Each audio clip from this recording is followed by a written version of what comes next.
Yo, what's up mga tropa pips? Magandang araw po sa inyong lahat at welcome po dito sa ating vlog. At ngayon po, ang ating pong pag-uusapan ay ang fake news na pinakalat ng mga DDS. At ito po ay may kaugnayan sa sinasabi pong pagpanaw nitong si Paulo Tantoco at ang police report o ang examiner's report, medical examiner's report, mga ganyan po. So ito po ay fake news. Hindi po totoo. Kasi nga po, ang naglabas po nito ay mga DDS na desperado na talagang sirain ang ating Pangulong Bongbong Marcos at ang kanyang asawa na si First Lady. Ngayon po, dito po kasi sa issue na ito ay talagang nagkaroon po ng matinding pagkasira sa pagkatao ng ating First Lady. Talagang grabe po ang ginawa nilang pagsira dito. Na umabot pa nga sa punto na ultimo ang kapatid ng ating Pangulong Bongbong Marcos na si Amy Marcos ay naglabas po ng statement at pinagpapaliwanag ang Malacanang sa nangyari na ito at sinasabing pagkakasangkot ni First Lady Lisa Marcos sa sinasabing yung nga pong lumabas na peke na police report o yun yung altered, minanipula, dinagdagan ng mga salita, inilagay yung pangalan ni First Lady at iba pang mga tao. Kaya po, 'di ba, sobrang ano 'to, pati si Amy Marcos na fake news po dito. Pinaniwalaan ni Amy Marcos. Biruin niyo senador natin. Senador natin, dahil nga sa kadesperaduhan ng mga DD shit, DDFs, ang mga dutae, ay kanila pong ginawa ang isang napaka-ambisyoso. Ambisyoso, bakit? Kasi ambisyoso, may ambisyon sila na mapaniwala ang taong bayan na talagang si First Lady ay kasama doon po sa sinasabing insidente. So ngayon, meron tayong senadora na pinapasahod natin at ipinanalo pa noong nakaraang eleksyon na pinairal ang kababawan, ang kababawan. Ah, Mababaw. Masyadong mababaw. Mababaw po ang kanyang kumbaga ano ba tawag dito, information gathering o research man lang, 'di ba? Kasi naturingan siyang senador na may mahabang eksperyensya, hindi pala mahabang eksperyensya sa politika, sa pagiging senador, pagiging kongresista, at basta matagal na siya sa public service, 'di ba? Matagal na siya sa gobyerno. So, first things first, kapag merong inilabas na issue, alamin mo muna kung totoo. Kung may inilabas na dokumento, alamin mo muna kung totoo. So, lagi kang magle-legit check, 'di ba? Lagi kang magle-legit check. So, nung nakita ba yon ni Amy Marcos, yung issue na yon, yung peke o inaltered na report na sinasabing nandoon yung pangalan ni First Lady, hindi man lang ba nakaisip etong ating senadora na may mahabang eksperyensya sa pagiging politiko, di ba lang ba niya naisip na baka ito ay altered, minanipula, edited, dinagdagan. Kasi nakita ko yung ano yung ito yung ano post ni Bobo Tiglaw. Ano ba pangalan nito? Bobby Tiglaw, ayan. Post ni Bobby Tiglaw, ganun, ang dilim. Ano? Ayan, post ni Bobby Tiglaw. Nakalagay nga po dito, natanggap daw ito ni Bobby Tiglaw. At sabi niya, ito daw ay galing sa litrato, galing sa Beverly Hills Police Record Supervisor. Patungkol daw po sa pagkamatay ni Tantoco. At nandun daw po yung pangalan ni Lisa Marcos, Lisa Araneta Marcos. O yun. So ang nakalagay nga dito, Etong, nakalagay dito, halata halata na kaagad, meron ditong, 11:32 AM, ganyan. Kumbaga parang may mga oras-oras, mga parang ano, parang, detailed, na pangyayari. Ang dinagdag nga po dito, and the cause is initially suspected to be yung, nangyari, yun nga po, overdose, sa sinasabing, coke, maraming nainom na coke. Ngayon, eto'y 'pag tinignan mo kasi, 'di ba, 'pag tinignan mo 'to sa search ni Bobby Tiglao, parang kapani-paniwala. Alam niyo kung bakit, kasi siyempre 'di ba si Bobby Tiglao, dating, tauhan ni Digong, taong gobyerno, journalist, 'di ba siyempre Rigoberto Tiglao 'yan, eh. Kapag sinabi mo kasing Rigoberto Tiglao, 'di ba editor-in-chief 'to dati ng ano, Inquirer ba, kung di ako nagkakamali.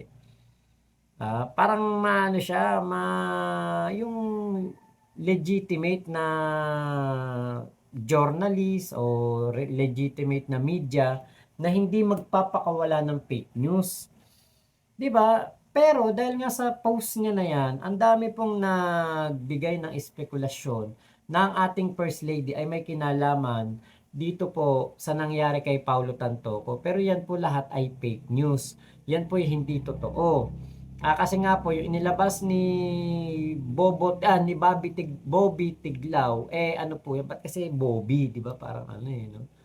Bobby, 'di ba? Parang yung inilabas po niya na issue na 'yan, 'yan po ang, lalong nagpainit sa espekulasyon ng mga dutae at, napid ang kanilang, cravings na dapat talaga si First Lady Lisa Marcos ay ma-involve sa nangyari kay Paulo Tantoco. Pero yun nga po, yun po ay dagdag lamang, dinagdagan lamang para po maisama si First Lady at, hindi po gano'n gumawa ng isang police report ang Amerika. Hindi po gano'n, medyo ewan ko lang talaga dahil, alam niyo naman mga DDS, mga dutae, mga utu-utu 'yan, 'di ba? Lalo pakitaan mo ng ebidensyang ganyan, mga ganyang papeles, utu-utu yung mga 'yan.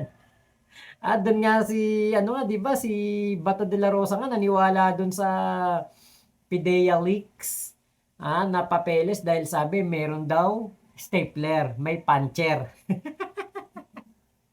'Di ba ganyan po sila ka-gullible. So nauto ni Bobot ni Bobby, ano ba, Bobby Tiglao ang mga DD sheet. Pero 'di ba dahil nga po 'yan sa fake news. Ngayon buti na lamang talaga at hindi po sasagot ang Malacanang diyan. Dahil ang Malacanang po ay wala naman po talagang dapat isagot sa mga katulad ng, request ni Amy Marcos na alam naman natin na pamumulitika at sinakayan ang, paninira sa ating First Lady. Kasi matagal na imbierna si, Amy Marcos kay, First Lady dahil sa itsura pa lang alam niyo naman 'di ba, siyempre nung kabataan ni First Lady ang ganda-ganda, samantalang si Amy Marcos ay, mukhang impakta nung, kabataan niya. So ngayon, eto po yung pahayag ng ating, Yusek Claire Castro na mananatiling Yusek Claire Castro. Ako'y di naniniwala na siya'y mawawala sa PCO. Dahil ang atin pong, Yusek Claire Castro ay napakagaling na tagapagtanggol ng ating Pangulong Bongbong Marcos at ng gobyerno. Kaya tingin ko sumunod lang si Yusek Claire sa panawagan ng bagong, PCO secretary na si Dave Gomez sa, courtesy resignation. Parang ginaya niya lang si PBBM pero sigurado ako na si Yusek Claire ay mananatiling Yusek Claire Malacanang Press Officer. So ito po ang kanyang pahayag patungkol dito sa fake news na pinakawalan ng mga dutae. Nakakalungkot dahil yung mga pribadong tao na nagluluksa ay nadadamay sa pamumulitika. Ginagamit ng ibang mga obstructionists para masira ang First Lady, ang Pangulo, at ang administrasyon na ito. Nakakahiya ang kanilang mga ginagawa. Unang-una, si Mr. Paulo Tantoco ay hindi po kasama sa official entourage ni FL o ni First Lady ng unang ginang. Nakakahiya dahil gumawa sila ng peking police report. Naturingan journalist, mga dating spokespersons, hindi marunong mag-imbestiga ng sarili. Hindi sila nagiging journalist, kundi nagiging propagandista ng kanilang mga sinusulong na interes. Ang sinasabing police report na naipost sa Facebook ay isang malaking kasinungalingan. Kahit kayo po mismo ay maaaring mag-imbestiga sa nasabing lugar, sa Beverly Hills Police Department, para malaman nyo na yung nilagay sa Facebook na may guhit na color pink, kung di ako nagkakamali, ang parting yun ay dinagdag lamang. Nag-start ang mga salitang, and I quote, "and the cause of initially suspected to be drug overdose," up to the word Miro, yan po ay dinagdag lamang. Ito ay mga gawain upang masira ang unang ginang, ang Pangulo, at ang administrasyon na ito para sa pampersonal na interes. Tandaan po natin, ang unang ginang po, nung siya ay nasa Los Angeles, ay meron po siyang security service na provide ng US. At meron din po siyang kasamang PSG. Hindi rin po siya nag-stay sa nasabing hotel ni Mr. Tantoco. Iba po ang kanyang hotel. At meron po siya mga activities March 8. Kung pwede po nating maipakita sa monitor. March 8, makikita niyo po sa screen na mayroong konsyerto para sa Pilipino. Makikita niyo sa larawan din, Secretary Cristina Frasco. March 8 yan ginanap, hapon hanggang gabi. Papaanong masasabi ng mga obstructionist na to, ng mga fake news peddlers na to, ang patungkol sa nakita nila mga tao doon sa vicinity? Kaya po yan ay dinagdag lamang. Nandito naman po yan sa Facebook ng unang ginang. Pero kahit ito po ay nasa Facebook at ito po ay nai-report naman, pilit nilang binabago ang kwento at nakakalungkot dahil kapwa Pilipino ang kanilang niloloko para sa kanilang personal na interes. So muli, sa mga journalist na nagpapanggap na kayo journalist, pero lumalabas na kayo propagandista, maawa po kayo sa bansa. Maawa po kayo sa taong bayan. Huwag niyo pong lokohin ang mga Pilipino.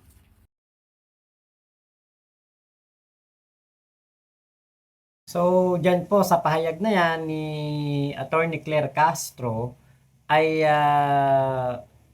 nabanggit niya po dyan na hindi nga daw po kasama sa entourage itong si Paulo Tantoco, kung hindi sa aking pong pagkakaalam, etong si Dina Tantoco na dinagdag din doon po sa fake na post, ayan.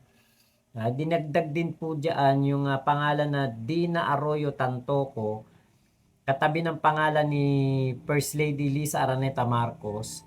Siya po yung alam kong tauhan ng gobyerno. So dahil nga itong si Paulo Tantoco ay may asawa na nasa gobyerno, pumunta doon sa Amerika At maganda naman, malinis naman ang hangarin ng pagpunta doon, 'di ba? Siguro sinama ng asawa para makasama sa travel. Ngayon, hindi po siya kasama sa entourage etong si Paulo Tantoco. Hindi po kasama din sa mga party. Meron tayong nakita diyang mga video na sinasabing kumakain parang si Paulo Tantoco. Pero yun po yung sa akin pong mga pagtingin-tingin, pag-research, ang kasama dun sa video na kumakain, pinakita si First Lady na kumakain. Ang alam kong kasama diyan ay etong si COO o CEO ng PAL. Ito pong kasi napagkakamalan Tapos yung sa sayawan naman, I'm not sure kung si Paulo Tantoco talaga yung kumakanta. Makikita din na nandiyan si First Lady. So yan po yung mga bagay na talagang kumbaga gagawa ng issue, talagang palalabasin nila na si First Lady ay kasama doon sa pagkamatay ni Paulo Tantoco kahit hindi naman. At yung sinasabi na nakulong si First Lady doon po sa Amerika, 'di ba? Nung bandang March, naging issue 'yan March 10 nakauwi na si First Lady. March 11 hinuli si Digong. Hindi po totoo na nakulong si First Lady dahil nga po nung panahon na pag-uwi ni First Lady ay meron pong event ng mga Girl Scout at nag-attend din po siya yung patungkol sa mga event naman. Event naman to para sa mga women's empowerment, parang ganon. Nandoon din si First Lady at live din na nakita sa telebisyon. Meron din pong mga iba pang event na naipost din na nandito na sa Pilipinas si First Lady kahit na sinasabi ng mga bangag na dutae na sinasabi nila nakulong daw si First Lady doon sa Amerika dahil kay Paulo Tantoco. Pero hindi po lahat yan totoo. At isa pa, kung si First Lady ay talagang kasama on the spot doon sa sa pinangyarihan, doon sa kwarto mismo kung saan nakita si Paulo Tantoco, tingin nyo ba talagang si First Lady makakauwi yan? Hindi. 'Di ba? Kasi lahat ng sangkot diyan, syempre lahat 'yan i-hold talaga at ikukulong. Pero si First Lady, pagkatapos ng event niya, umuwi na siya noong 10. Kaya ito po isang malaking operasyon talaga to. May mga tao na nagtulong-tulong para po masira si First Lady. Kung nakita nyo naman na yung patungkol po sa Pulburon video, 'di ba? Ganyan po ang mga galawan nila. Ganyan po ang kanilang mga kagustuhan na masira ang ating pangulo at si First Lady at talagang sabihin na kumbaga ipaalam sa tao, ipaintindi sa tao na si First Lady at si PBBM ay gumagamit ng illegal na pulburon. Kahit po hindi. Ang Amerika po hindi papauwiin kahit na ikay hari, kahit na ikay presidente sa ibang bansa. Kung ikaw ay involved sa ganyang mga gawain, ikaw ay hindi pauuwiin. Pero si First Lady ay nakauwi po ng March 10. 'Di ba? Hindi po siya involved diyan. Kaya eto alam naman natin 'yun na hindi siya talaga involved diyan. Kaya lang talagang meron pong mga maninira kay First Lady at sasabihin na may kinalaman si First Lady kahit wala naman. Dahil nga po, yan yung kanilang cravings kasiraan ni First Lady at ni PBBM. Ngayon, ibinigay ng ilang mga nagpo-post, like yung Dean Chase, parang Dean Chase ba pangalan nun? Nag-post din daw yon. At eto nga si Bobby Tiglao, nag-post din. Syempre, yan yung cravings nila.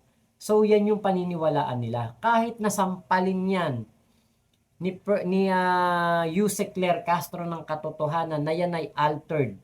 Alam niyo mga nakikita ko sa mga comment section doon sa nilabas ng Net25, hindi daw magsisinungaling ang Beverly Hills Police Department. Totoo daw yung report na inilabas ni Bobby Tiglao.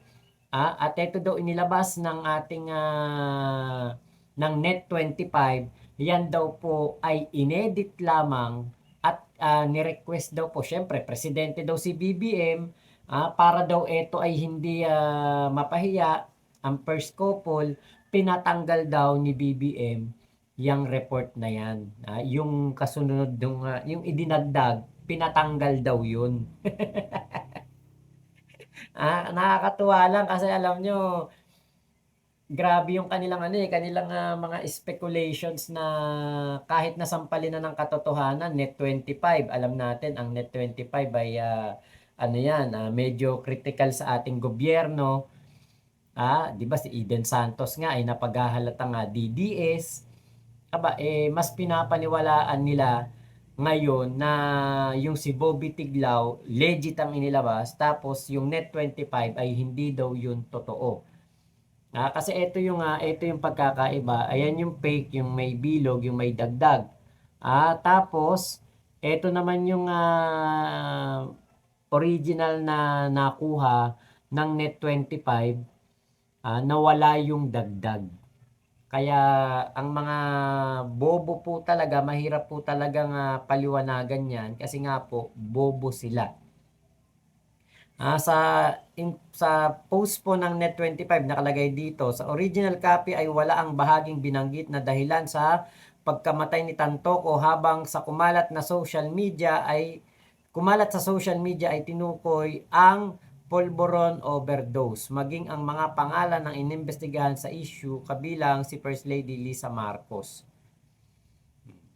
Paulit-ulit na tinanggi ng Malacanang ang pagkakasangkot ni Marcos at giniit na dumalo sa isang formal na okasyon si Marcos.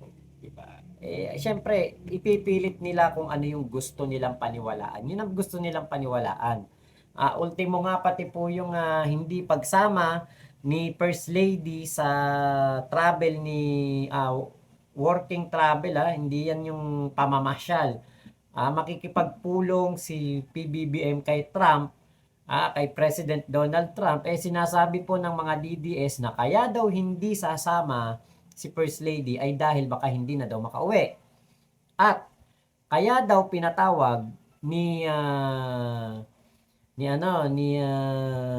President Trump si PBBM ay dahil sa nangyari kay Paulo Tantoco. Imagine niyo po 'yon. Imagine niyo po kung gaano absurd yung bagay na 'yon. Ito pong nangyari na ito kay Paulo Tantoco ay magiging malaking concern ng isang bansang Amerika. Ano pakialam ng bansang Amerika diyan? Bumagsak ba ekonomiya nila dahil sa nangyari kay Paulo Tantoco? 'Di ba? Nawala ba sila as world power dahil sa nangyari kay Paulo Tantoco? Yes, mayaman si Paulo Tantoco. Pero si Paulo Tantoco po ay isang Pilipino. Hindi po nila kababayan. So wala silang magiging concern diyan. At isa pa, 'di ba, nalaman naman na ang kung ano ang nangyari sa kanyang pagkamatay. 'Di ba? Na overdose sa pag-inom ng coke. Kaya yun po, kumbaga parang hindi na yan gaanong hindi malaking issue sa Amerika yan, na talagang ang gagawin pa, ipapatawag pa si PBBM para diyan. Mas mahalaga pa yan sa taripa. Sa usaping taripa, mas mahalaga pa yan sa usaping bilateral, kumbaga yung pagiging friendship ng Amerika at Pilipinas. Mas mahalaga pa yung issue na yan. 'Di ba?